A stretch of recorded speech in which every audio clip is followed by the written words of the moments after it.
You don't know who's watching your kindness, until your life changes because of it.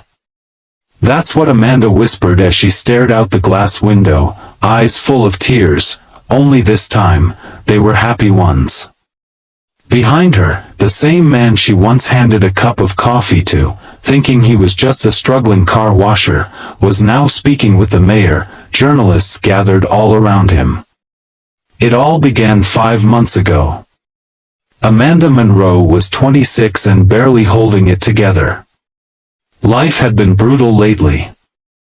After losing her mother to a sudden illness and her father abandoning them years before, Amanda was left with her teenage brother, Corey, to care for. She worked 2 jobs, waitressing at a local diner during the day and cleaning offices late at night. Every penny she earned went to rent, groceries, and keeping Corey in school. Her dreams of becoming a nurse were buried under bills and broken dreams. On Saturdays, Amanda picked up shifts at a nearby car dealership's small cafe. It was her quiet time, making coffee for customers while they waited for their vehicles to be serviced or washed.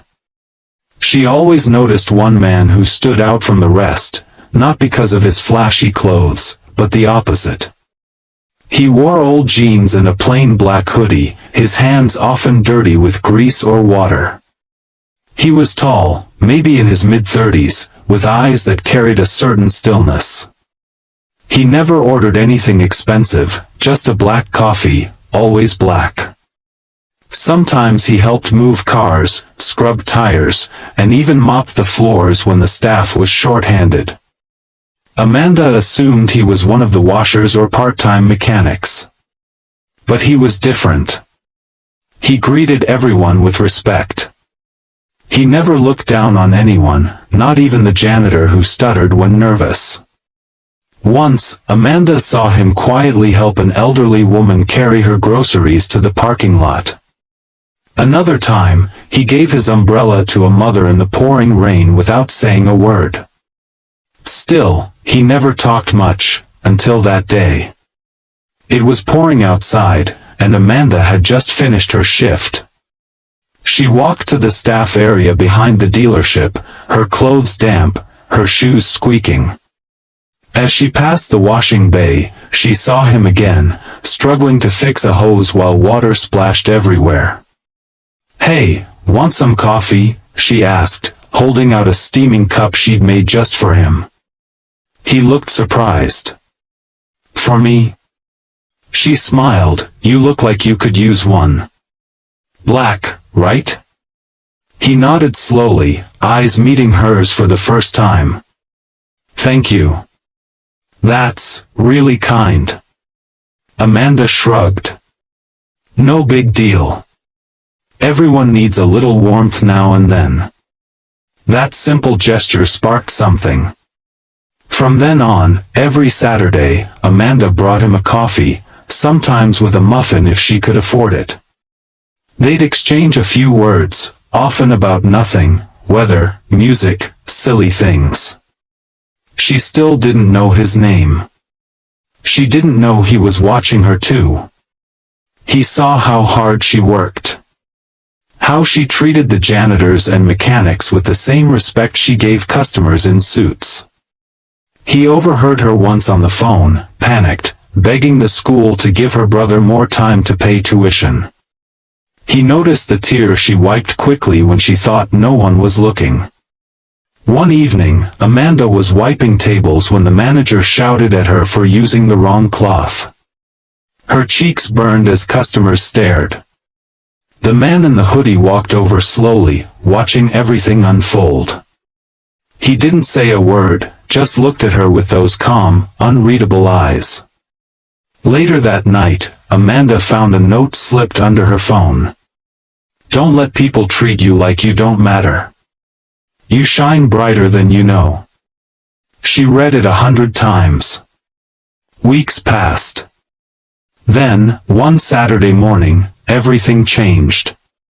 Amanda arrived to find the dealership buzzing. Balloons, a red carpet, news vans, something big was happening. Confused, she asked a coworker what was going on. "Haven't you heard? The owner's finally visiting today. The reclusive guy who owns the whole chain." She froze. "Wait, the owner?" "Yeah. Apparently, he's been running secret audits. Wants to know which locations treat their staff and customers right. And get this, he's been undercover, pretending to be a car washer or janitor." Amanda's heart skipped. No, it couldn't be. Just then, the man in the hoodie walked up the carpet. But this time, he wasn't wearing jeans. He had on a tailored suit, and behind him trailed his assistant, security, and a crowd of reporters. He stood at the podium and smiled, still the same gentle smile. "My name is Matthew Carter," he began. "I own Carter Auto Group, and today I want to tell you a story." Amanda stood frozen, mouth slightly open. "I spent the past 4 months undercover in this dealership, watching, not the numbers, not the sales, but the people. The heartbeat of this business. I saw a lot of things, but one person stood out." He paused. "A young woman who works harder than anyone I've ever met. Who brings coffee to someone she thought was a low-level worker, just to be kind. She didn't know I owned this place. She didn't care. She treated everyone with dignity." The crowd turned to look at Amanda. "She reminded me of my mother," Matthew continued. "She raised me cleaning hotel rooms. People looked down on her, but she never stopped giving. That kind of heart is rare. That kind of person deserves more." He turned directly toward Amanda now. "Which is why today, I'm offering Amanda Monroe a full scholarship to the nursing school of her choice.